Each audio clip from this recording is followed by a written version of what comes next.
Hello student.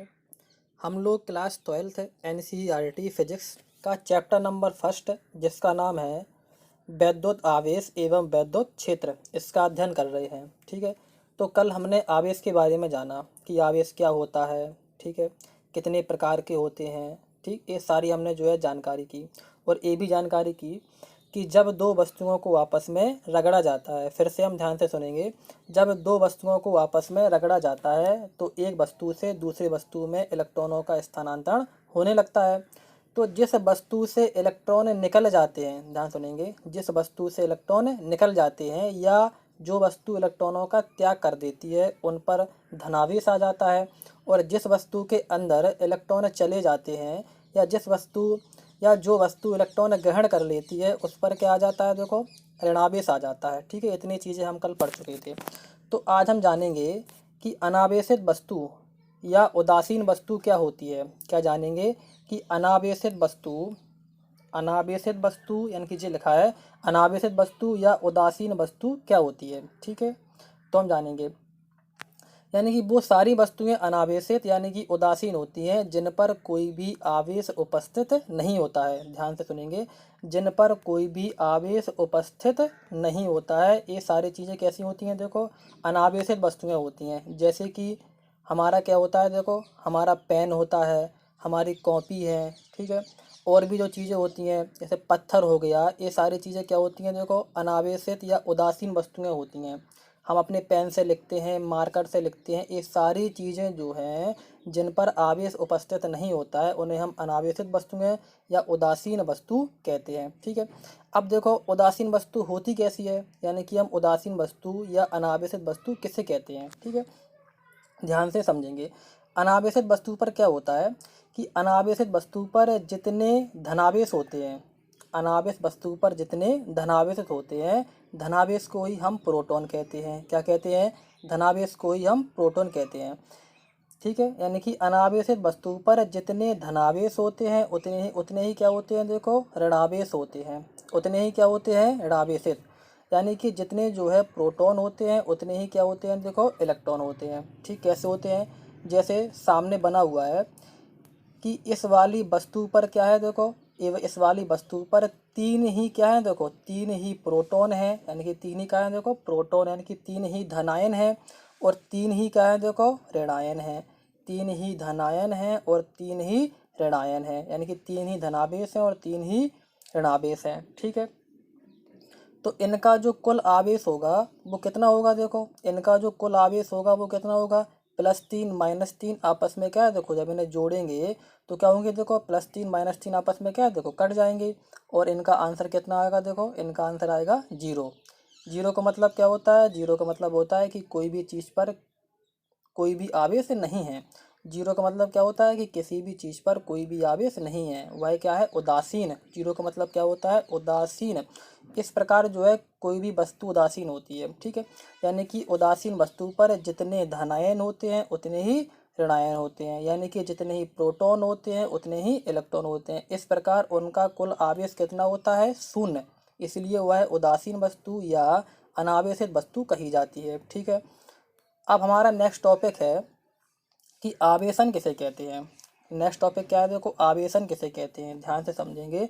आवेशन क्या होता है, किसी वस्तु को आवेशित करने की प्रक्रिया, किसी वस्तु को आवेशित करने की प्रक्रिया क्या कहलाती है, आवेशन कहलाती है। इसका मतलब क्या हुआ, इसका मतलब हुआ कि जैसे अभी कोई ये वस्तु रखी हुई है, ध्यान से समझेंगे, जैसे अभी कोई यह वस्तु रखी हुई है, इस पर अभी कोई भी आवेश नहीं है, इस पर अभी कोई भी आवेश नहीं है। यानी कि इस पर जितने ही इलेक्ट्रॉन हैं उतने ही प्रोटॉन हैं और इनका जो कुल आवेश है वो कितना है, देखो, 0। तो इस पर हम मानेंगे कि अभी जो है कोई भी आवेश नहीं है, यह अनावेशित वस्तु या उदासीन वस्तु है। यदि हमें इस वस्तु को आवेशित करना होगा तो हम किस प्रकार करेंगे, उसी को हम आवेशन कहते हैं। ठीक है, यानी कि जिस वस्तु को हमें आवेश देना है उसी को हम क्या है, आवेशन कहते हैं। ठीक है, तो आवेशन 3 प्रकार का होता है। कितने प्रकार का होता है, 3 प्रकार का होता है। पहला कौन सा होता है, घर्षण द्वारा, दूसरा कौन सा होता है, यानी कि सेकंड होता है चालन द्वारा, और थर्ड कौन सा होता है, प्रेरण द्वारा। यानी कि हम किसी भी वस्तु को 3 प्रकार से आवेशित कर सकते हैं, घर्षण द्वारा, चालन द्वारा और प्रेरण द्वारा। ठीक है, तो आज की हम इस वीडियो में क्या पढ़ेंगे कि घर्षण द्वारा किसी अनावेशित वस्तु को कैसे आवेशित किया जाता है। क्या पढ़ेंगे कि घर्षण द्वारा किसी अनावेशित वस्तु को कैसे आवेशित किया जाता है। ठीक है, तो ध्यान से समझेंगे। तो हमारी हेडिंग क्या है, देखो हमारी हेडिंग है कि घर्षण द्वारा आवेशन किस प्रकार किया जाता है। ठीक है, तो ध्यान से सुनेंगे। इस पे क्या होता है कि इसमें एक वस्तु को दूसरी वस्तु से रगड़ा जाता है। क्या होता है, एक वस्तु को, यानी कि एक वस्तु को, इसका नाम मान लिया ए है, एक वस्तु ए है, इसका नाम मान लिया बी है। तो एक वस्तु को दूसरी वस्तु से रगड़ा जाता है। जैसे हमने ए को बी से रगड़ा, तो क्या होता है कि एक वस्तु से दूसरे वस्तु में इलेक्ट्रॉन स्थानांतरित होने लगते हैं। एक वस्तु से दूसरे वस्तु में इलेक्ट्रॉन स्थानांतरित होने लगते हैं। ठीक है, तो क्या होता है कि जिस वस्तु से इलेक्ट्रॉन निकल जाते हैं, ध्यान से सुनेंगे, जिस वस्तु से इलेक्ट्रॉन निकल जाते हैं या जो वस्तु इलेक्ट्रॉनों का त्याग कर देती है, उस पर क्या आ जाता है, धनावेश आ जाता है। और जिस वस्तु के अंदर इलेक्ट्रॉन चले जाते हैं या जो वस्तु इलेक्ट्रॉनों को ग्रहण कर लेती है, उस पर क्या आ जाता है, देखो ऋणावेश आ जाता है। ठीक है, क्योंकि इस पर इलेक्ट्रॉनों की क्या हो जाती है, देखो अधिकता हो जाती है, और इस पर क्या हो जाती है, देखो इस पर जो है वो इलेक्ट्रॉनों की कमी हो जाती है। जिस पर कमी होती है उस पर धनावेश आ जाता है, जिस पर अधिकता हो जाती है उस पर ऋणावेश आ जाता है। ठीक है, तो क्या होता है, तो इसी को क्या कहते हैं, देखो इसी को हम घर्षण द्वारा आवेशन कहते हैं।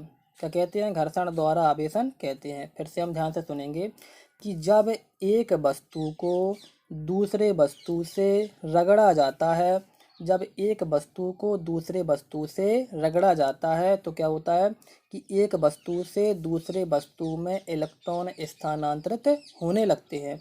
एक वस्तु से दूसरे वस्तु में इलेक्ट्रॉन स्थानांतरित होने लगते हैं। हम रगड़ेंगे तो क्या होगा, रगड़ेंगे तो इसके इलेक्ट्रॉन क्या है, इसमें जाएंगे। ठीक है, तो जिस वस्तु से इलेक्ट्रॉन निकल जाते हैं या जो वस्तु इलेक्ट्रॉनों का त्याग कर देती है, उस पर क्या आ जाता है, देखो धनावेश आ जाता है। और जिस वस्तु के अंदर इलेक्ट्रॉन चले जाते हैं, मान चलो कि जो है इस पर का है इलेक्ट्रॉन जो है अंदर आ गए हैं, यानी कि इसने इलेक्ट्रॉन ग्रहण कर लिए हैं, तो इस पर क्या आ जाएगा, देखो ऋणावेश। या दूसरी भाषा में कहें कि जिस पर जो है इलेक्ट्रॉनों की कमी हो जाती है, इससे निकले हैं, यानी कि इससे निकले हैं तो इसमें क्या हो गई, कमी। जिसमें कमी हो जाती है उस पर धनावेश आ जाता है। और जिस वस्तु में इलेक्ट्रॉनों की क्या हो जाती है, देखो अधिकता, यानी कि क्या है, इसमें इलेक्ट्रॉन आ गए हैं तो इसमें क्या हो गई, देखो अधिकता। तो जिसमें अधिकता हो जाती है उस पर क्या हो जाता है, देखो उस पर ऋणावेश आ जाता है। ठीक है, तो हम समझ गए होंगे। ठीक, हमें एक बात और समझनी है, तो इस प्रकार क्या होगा, इस प्रकार जो है ए वाली वस्तु क्या हो गई, देखो धनावेशित हो गई, और ए वाली वस्तु कैसी हुई, देखो ऋणावेशित हो गई। क्या हुआ, देखो रगड़ना। घर्षण का मतलब क्या होता है, घर्षण का मतलब होता है रगड़ना। घर्षण का मतलब क्या होता है, रगड़ना। यानी कि जब एक वस्तु को हम दूसरी वस्तु से रगड़ें, जब एक वस्तु को हम दूसरे वस्तु से रगड़ें, तो इसी को हम क्या कहते हैं, देखो इसी को हम घर्षण कहते हैं। क्या कहते हैं, इसी को हम घर्षण कहते हैं। ठीक है, तो क्या है, घर्षण के द्वारा एक वस्तु पर धनावेश आ गया और एक वस्तु पर क्या आ गया, देखो ऋणावेश आ गया, और दोनों ही वस्तुएं कैसी हो गई, देखो दोनों ही वस्तुएं आवेशित हो गई।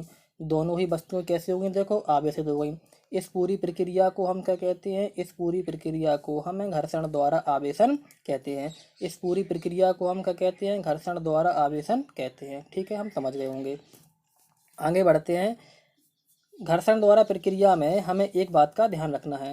घर्षण द्वारा प्रक्रिया में हमें क्या है कि एक बात का हमें ध्यान रखना है कि घर्षण द्वारा आवेशन की प्रक्रिया में, देखो ध्यान से देखेंगे, घर्षण द्वारा आवेशन की प्रक्रिया में दोनों वस्तुओं पर एक समान परिमाण, दोनों वस्तुओं पर एक समान परिमाण, परंतु क्या होता है, देखो विपरीत चिन्ह का आवेश प्राप्त होता है। यानी कि घर्षण द्वारा जो प्रक्रिया होती है उस पर दोनों वस्तुओं पर एक समान परिमाण, परिमाण का मतलब होता है मान, परिमाण का मतलब क्या होता है, मान। यानी कि एक जो है मान का हमें आवेश प्राप्त होता है, लेकिन विपरीत चिन्ह का आवेश प्राप्त होता है। कैसा होता है, विपरीत चिन्ह का, यानी कि एक पर प्लस आएगा तो एक पर माइनस आएगा। इसे हम पूरा थोड़ा ध्यान से समझते हैं, ठीक है। क्या होता है, जैसे एक वस्तु हमारे पास ए है, इसका नाम क्या है देखो ए। एक वस्तु हमारे पास ए है, इसका नाम क्या है देखो हमारे पास बी। जब हमने इन दोनों वस्तुओं को आपस में रगड़ा तो ए वाली वस्तु से ए वाली वस्तु से बी वाली वस्तुओं में इलेक्ट्रॉनों का स्थानांतरण हो गया, ठीक है। तो क्या होता है, जैसे हमने मान लिया कि ए, ध्यान से सुनेंगे, हमने माना कि ए वस्तु से बी वस्तु में 3 इलेक्ट्रॉन चले गए। कितने चले गए देखो, 3 इलेक्ट्रॉन चले गए। तो क्या होगा, ए वाली वस्तु से क्या है कि 3 इलेक्ट्रॉन निकले हैं, यानी कि ए वाली वस्तु ने 3 इलेक्ट्रॉनों का त्याग कर दिया है। इस पर 3 इलेक्ट्रॉन कम हो गए हैं। तो जितने इलेक्ट्रॉन कम हो जाते हैं उतने ही क्या आ जाता है देखो धनावेश। तो इस पर क्या होगा देखो, इस पर जो है +3 क्या आ जाएगा देखो धनावेश आ जाएगा। क्या आ जाएगा देखो +3 धनावेश। क्यों आएगा, क्योंकि इसने 3 इलेक्ट्रॉनों का त्याग कर दिया। जब इलेक्ट्रॉन की कमी हो गई है तो उस पर क्या आएगा देखो धनावेश आएगा। तो 3 निकल गए हैं तो 3 क्या हो जाएंगे देखो यहाँ पर धनावेश आ जाएगा। और बी वाली वस्तु के अंदर 3 इलेक्ट्रॉन ग्रहण कर लिए हैं, यानी कि बी वाली वस्तु ने 3 इलेक्ट्रॉन ग्रहण कर लिए हैं। तो इस पर क्या हो गया, इलेक्ट्रॉनों की अधिकता हो गई। इस पर क्या हो गया, इलेक्ट्रॉनों की अधिकता हो गई। तो इस पर क्या होंगे देखो 3 इससे निकले हैं, बी में 3 आए हैं, तो इस पर क्या होगा देखो -3। क्या होगा -3। तो हम लोग देख रहे हैं कि दोनों के देखो मान समान है। दोनों के क्या है देखो मान समान। इसमें भी देखो 3 है, यानी कि 3 निकले हैं, तो यही परमाणु होता है। इसका भी देखो क्या है, इसका भी क्या है देखो, यानी कि जो मान होता है 3 इसमें भी है 3 इसमें भी है, यही क्या होता है देखो परिमाण, ठीक है। तो 3 देखो परिमाण इसका भी है और 3 परिमाण इसका भी है। परिमाण दोनों का कैसा है देखो समान है, लेकिन देख रहे हैं हम कि दोनों के चिन्ह कैसे हैं देखो, दोनों के चिन्ह विपरीत हैं। कैसे है, इस पर देखो प्लस आया है और इस पर कैसा आया देखो माइनस आया है। इस पर कैसा आया देखो प्लस आया है और इस पर कैसा आया है देखो माइनस। तो हमें ध्यान रखना है कि घर्षण की प्रक्रिया में समान परिमाण का आवेश तो आता है, लेकिन कैसा आता है देखो विपरीत चिन्ह का आता है।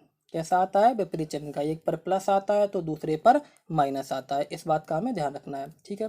तो हमने आज क्या पढ़ा देखो, तो हमने आज पढ़ा कि आवेशन क्या होता है। हमने क्या पढ़ा देखो, आवेशन क्या होता है, यानी कि आवेशन क्या होता है, किसी भी वस्तु को आवेशित करने की प्रक्रिया क्या होती है देखो आवेशन कहलाती है।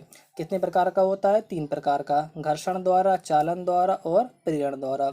घर्षण द्वारा हम कैसे करते हैं देखो, इस प्रक्रिया में क्या होता है, एक वस्तु को दूसरी वस्तु से रगड़ा जाता है तो एक वस्तु से इलेक्ट्रॉन जो है वो दूसरी वस्तु में स्थानांतरित होने लगते हैं। इसमें क्या है कि जिस वस्तु में इलेक्ट्रॉनों की कमी हो जाती है उस पर धनावेश आ जाता है। जिस वस्तु में क्या है देखो इलेक्ट्रॉनों की देखो अधिकता हो जाती है उस वस्तु पर ऋणावेश आ जाता है, ठीक है। और इस पूरी प्रक्रिया में क्या होता है कि दोनों वस्तुएं आवेशित हो जाती हैं, ठीक है। एक बात हमें और ध्यान रखनी है कि घर्षण द्वारा आवेशन की प्रक्रिया में दोनों वस्तुओं पर एक समान परिमाण का परंतु क्या देखो विपरीत आवेश आ जाता है, ठीक है। एक समान परिमाण कैसा होता है, इस पर भी देखो 3 आया, इस पर भी 3 आया, ठीक। लेकिन इस पर क्या है देखो प्लस आया और इस पर क्या आएगा देखो माइनस आएगा, ठीक है। आज की वीडियो में इतना ही। और कल हम क्या पढ़ेंगे, कल हम पढ़ेंगे कि चालन द्वारा आवेशन किस प्रकार किया जाएगा। कल हम क्या पढ़ेंगे, चालन द्वारा आवेशन किस प्रकार किया जाता है, ठीक है। Thank you.